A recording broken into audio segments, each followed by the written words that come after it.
I have recently turned 38 years old. I've been an artist forever, since the moment I could hold a pen. Yes, and that 38-year-old guy is finally making his own comic. Hey, it's me again, and I'm right in the middle of working on the comic. I can see the finish line now, and honestly, I loved every bit of the process. Okay, I loved most parts. Some were really hard though.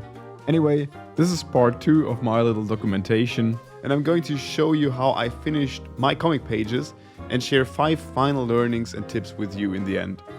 If you'd like to watch the first part showing how I finally convinced myself to just start with the comic and the first steps and learnings I made, you will find it right here. And now let's jump right into the process again. Just like I mentioned in my first video, I prefer to work with very detailed scribbles that already define the most important areas of the scene I'm about to outline. Why don't we dive into the very last double spread? Our hero encounters a large portal, considering whether to enter it.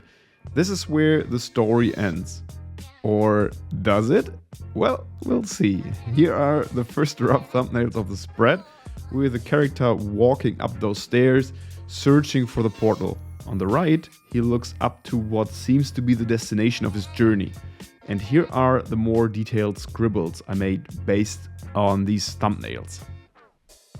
For the outlines, I went with my worn inker brush. I originally made it as a little extra for my Riso tutorial book, and I actually didn't expect to love it this much myself.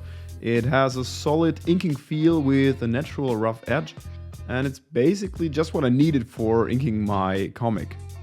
The little brush pack this is a part of and the whole ebook are completely free, so I'll put a link in the description if you want to grab it. Besides being a page in the book, one of these spreads had a special purpose. Dominic, who is my co-founder for the Mirror Dreams project, and I decided to make larger prints from one of our book pages. I first thought that the left page with the rocky stairs the characters walking up would look great as a bigger print, but then changed my mind. Speaking of changing my mind, something I realized was that I'm going to need better ways to stay focused in long-term or bigger projects like this. Building the Kickstarter campaign for the Mirror Dreams book was a lot of work, so I had to pause making the comic and prioritize other tasks, like managing the other 11 artists and keeping them updated, meeting with Dominic regularly to discuss ideas and to-dos, setting up all the technical Kickstarter stuff, coming up with the next campaign concept, writing text and creating graphics for the campaign, handling social media, and so on. Whew. I mean, it's alright, it's part of the project if you want to run a Kickstarter campaign. However, these breaks became too long, and when I revisited my work, doubt started creeping into my brain. You know, the good old imposter syndrome crap. Is this panel even helping the story? Is my idea of working with halftone flats completely idiotic? What am I even doing here? It wasn't my first imposter syndrome rodeo though, so I just pushed through. Okay, admittedly, not without changing some things that I called finished a couple of weeks ago. Like my decision which page of the book I wanted to have as a large print. I actually do think that it's important to analyze your own work, and being your own hardest critic isn't necessarily bad, but maybe, just maybe, it's better to not let that critic take over while you're in the middle of a project and just need results. Anyway, scrap that drawing on the left page. Instead, let's make the portal scene the print. It's more symmetrical, has a more epic composition, and just works better as an A3 sized print. I'll show you the final result in a few, so you can decide for yourself. Outlining this page took me around 8 to 10 hours. I wanted to make this the most detailed and impressive scene of the comic, some kind of grand finale thing. Whenever I felt like maybe I was overdoing the details a bit, I looked at some Akira pages to reassure myself, this is fine, this is no nonsense idea, you can't push the details. And it's also how I express myself and how my style works. In general, I liked having some of my favorite comics or mangas at hand around my desk for some instant boosts of inspiration. The very last outlining step is adding some solid black shadows to the darkest areas of the scene and some hatches that underline the surface texture of objects. The light source hits the scene from the right, so shadows are placed primarily on the left, like in these areas. Once that was done, it was time to take a look at the colors, or actually the absence of colors, because Mirror Dreams will be printed in black plus a red spot color. This means that my comic will be my first mostly monochrome illustration project. At least I think that's the case. Balancing contrast and gray values was just as important as in colored pieces though, so against my first concerns, this wasn't a big deal for me. In fact, due to the limitations, it felt much easier instead of harder to not apply any colors. So I just went and applied different gray values to different parts or types of materials, such as rocks or trees. I didn't go all in with the contrast though, to reserve some drama for the shading part. This means on the spectrum from light to dark in the gray values, I focused more on the lighter side and didn't use like the full available spectrum, especially in the darker areas. The reason for this is that when I add a new shading layer, I set it to multiply and fill areas with a mid to light gray tone. In this case, 133 with 255 being white and 0 being black. If I go too dark on the original coloring, the shaded areas become indistinctive and too dark in general. So the goal is that the darkest flat areas multiplied with the shadows become the darkest parts that I want in the final artwork. In the end, I added some red highlights. These will be printed in Pantone color, so they're going to be absolute eye-catchers later in the book. I also decided to give my comic a retro halftone look. It's something I love seeing in other comics, especially in some 80s and 90s classics like Ghost in the Shell here. And I always wanted to try it. You can work with special halftone brushes for this, but I decided to use Procreate's built-in halftone function. Here's how to use it. First, make sure to copy your file or at least your original layers before doing this. Then, reduce every layer apart from the outlines and select Adjustments and Halftone. We need the screen print function from the 3 options below because this will turn every white area into transparency. Then you can adjust the halftone grid size by sliding left and right.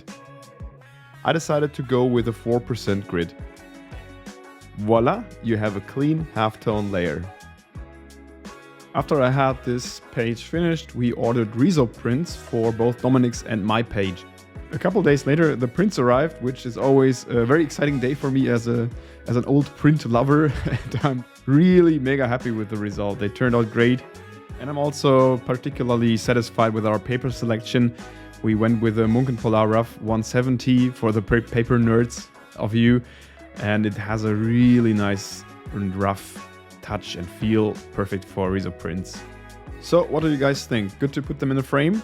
They are limited to 60 for each, and they're also signed by us and available on the Kickstarter campaign that is running out in just a couple days. So if you want to grab one, definitely have a look at the link in the description. The same goes for the comic, which is now finally finished. The 12 pages took me around 90 hours, which is surprisingly faster than I thought.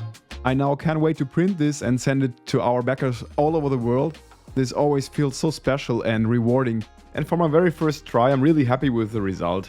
There's, of course, a ton of things to improve, and I'm going to analyze what to do better for my next comic that I will hopefully be able to do sometime soon. To conclude this little documentation at this point now, here are 5 learnings. Plan ahead. Even with limited experience, aka no idea what you're doing, just start writing down ideas and thoughts and to-dos until you come up with a plan. I can recommend just writing a lot before you even draw your first line. And that first line better be a thumbnail. Number 2, flow and rhythm. Never underestimate the visual flow of a story that unfolds over multiple pages. If you want to create a page turner, this might be the most important visual aspect. Too many details. Something I want to improve, letting go of detailing every single thing. Yeah, I know in this video I told you that I decided that many details are okay because my style relies on them. But it's also true that readers can fill in gaps more than we think. I'll train this skill in my next comic. Number 4, self-doubt. You can't avoid it when trying something for the first time, unless your artistic self-esteem is through the roof. If that's you, please reach out and tell me your secrets.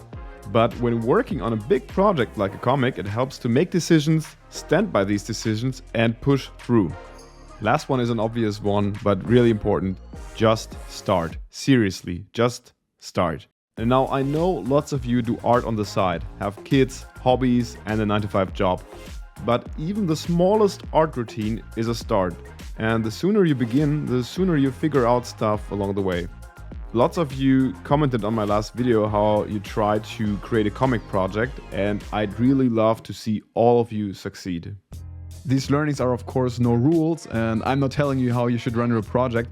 It's just something that I found helpful in my own process. If you can add something or you have an opinion on this, please let me know in the comments. I always love to read those and get some input from you guys as well. That's it for part 2 of my first comic journey.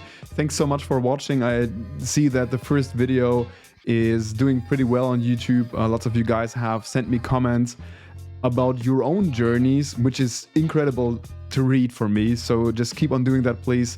I try to reply to everyone. If you have a question as well, just really put it down in the comments. I'm reading everything.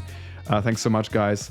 And of course, especially to our Kickstarter supporters, really thanks so much, because you are the guys who motivate me to make something like this again in the future. The campaign will go until March the 7th. So if you're watching this early, you have a chance to grab one. If you're watching this after the campaign is ended, you also can grab a book, because we will put up an online shop.